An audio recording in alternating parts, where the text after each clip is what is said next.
এইবারে আমরা এখন পিঠেকিয়ারি সুকান্ত স্পোর্টিং ক্লাবের পুজো প্যান্ডেল থেকে বলছি। এটা 36তম বছর। প্রত্যেক বছর এখানে নানা রকম থিমের পুজো হয়, তো এবারও একটা নতুন থিম।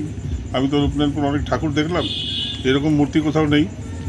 আর এরকম এদের যে মানে রুচি, আমি মনে ওপর সব একই রকম ঠাকুর, যত ঠাকুর দেখছি একই রকম, কিন্তু এটা আমি ঢুকেই দেখলাম ঠাকুরটা কিন্তু এটা অন্যরকম। যাই হোক, পুজো প্রত্যেক বছর এরা দারুণভাবে করে। আমাদের গ্রামের সমস্ত মানুষ সহযোগিতা আছে, আমাদের লোকাল লোকের সহযোগিতা আছে, লোকাল পার্টি এমএলএ সবাইকে নিয়েই আমরা আছি।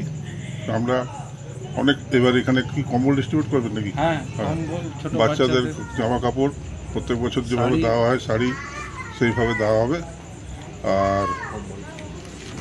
আর এই নিয়েই আমাদের পুজো, বাঙালিরা এই নিয়ে আছে, প্রত্যেক বছর এক অপেক্ষায় থাকে। এবছর শেষ হলে আবার সামনের বছরের জন্য অপেক্ষায় থাকে। তো সেই হিসেবে এখানে যা করে আমাদের সবাই, মানে আমাদের যারা থাকে গ্রামবাসী সবাই সন্তুষ্ট। আচ্ছা, এইটা কি থিমের পুজো? হ্যাঁ, থিমেরই পুজো। আচ্ছা, এইবারে এই যে থিমে আপনারা মানুষকে কি বোঝাতে চেয়েছেন এই থিম থেকে?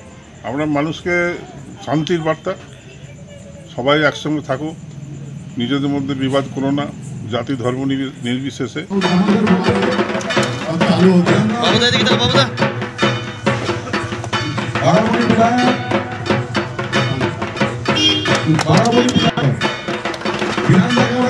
বলে জানি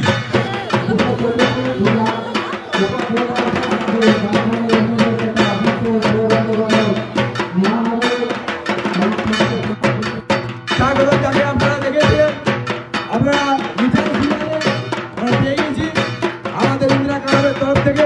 ওরা মঙ্গল কামনা করে সুস্বাগতম, সুস্বাগতম।